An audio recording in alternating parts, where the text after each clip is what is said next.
Hello, my friends, and welcome back. I usually don't do this. I definitely don't celebrate it. But for some of you and others who celebrate it, Happy Father's Day. Happy Father's Day, and Happy Father's Day to those fathers who are engaged in their children's lives. No Happy Father's Day to the biological father who is just a sperm donor. Like that means leave, leave, leave. And the society is mandated to support and raise your children compelled by the government programs. Okay, not to those, not Happy Father's Day to those. Happy Father's Day to those fathers who are involved in their children's lives, are a role model, and are engaged in their children's education and upbringing and so on, and support. As a father, it's easy to be it's easy to make children. It's pleasurable to make children, but it's hard to raise them.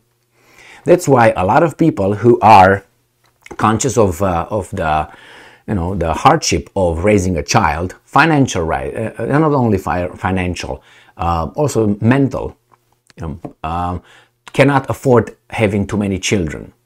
I love children. I could have had a lot of children, obviously, but you have to think ahead and think, okay, what can I offer this child? This is my limited resources. Physical, material, money, mental, my energy. I also work, right, and so on. This is how much time I have. Now, if I focus on, that's all I can give. If I give this to 10 kids, they will take from this. I don't have any more. That's it. If I give all this to one child, obviously the child will have more resources. Like a child in school. A child in school, if you have one teacher for 100 students, obviously the children, the interaction between the student and the teacher and the student is limited. It's even more limited than one-on-one teaching. One-on-one teaching always is better than 1 on 1,000 for all of them. So same with the fathers. If you can do it, do it. But this is your limited resources. What can I say? Happy Father's Day. Enjoy your families, enjoy your children, and be a good example. I don't want to say leading by example, but being an example is the best, according to science studies, is the best way to teach a child, by example, more than supposedly by interacting logically and explaining and teaching. So being a moral example, being a hardworking person, being a positive example in a productive member of the society, having a good, having principles, ethics, and being intelligent and careful, loving, show courage, everything is showing and teaching your children, because after all, life is a battlefield. They say, well, have fun, pursuit of happiness and all that. Yeah. If you think that you're going to be, if you start and you live your life thinking that you're going to be happy and happiness is your goal, you're probably going to end up depressed. That's not the goal. The goal of the life is solving problems. And by solving problems, you're going to have a state of mind by affording having things in your life that would make you satisfied. All that would be happiness.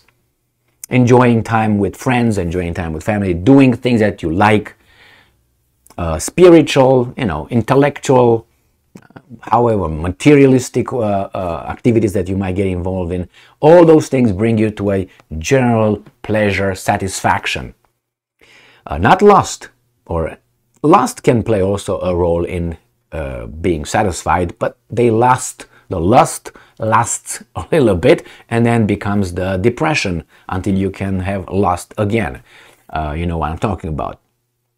So lead by example, be a prosperous member of the society, bring something to the table, and teach your children, train them to succeed in life. Train them. It's like, I'm going to give you this analogy.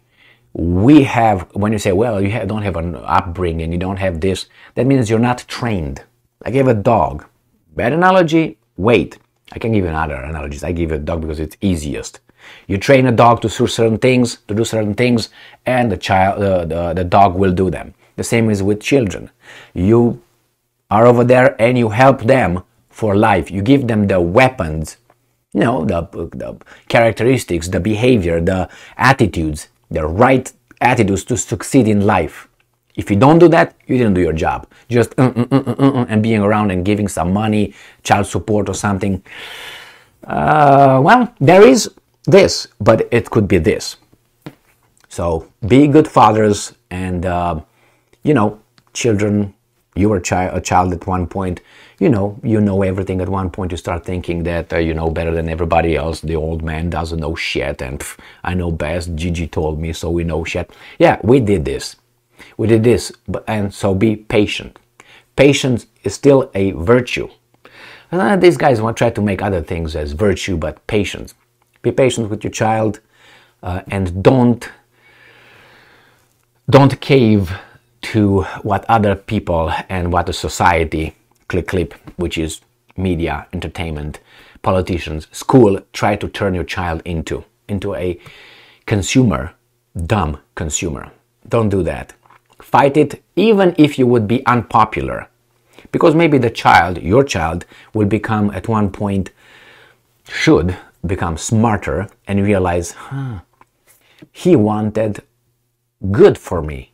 These guys wanted bad for me. By that time, I hope he's not going to be like 40 or something, even though better later than never. Could have some regrets, but at least he's going to maybe come and drop a flower at your grave.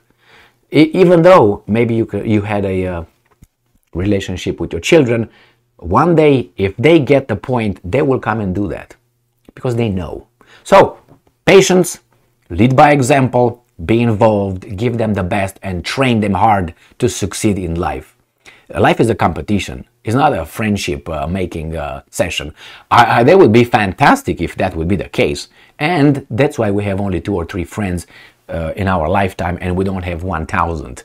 Because we compete for resources. And when you compete for resources, you are becoming, selfish, self-centered, and so on. That's why sometimes when you accumulate in your life material stuff and so on, you tend to be more flexible unless you have a big problem and you still, and so, you become more flexible and you become more indulgent, and maybe you start giving to charity or giving to this and be more given. Until then, being afraid, that's, I think, being afraid, scared of life gives us partly a big chunk of our negative behavior in life, because we're scared, and being scared, we are. So train your children, get them better, be there for them always, regardless, always. But do not bend what you think is, I'm going to use now a political term, what is right. And you know what's right. Thank you very much for being with me again today. Happy Father's Day. Stay strong, stay smart, look for the truth, and be just.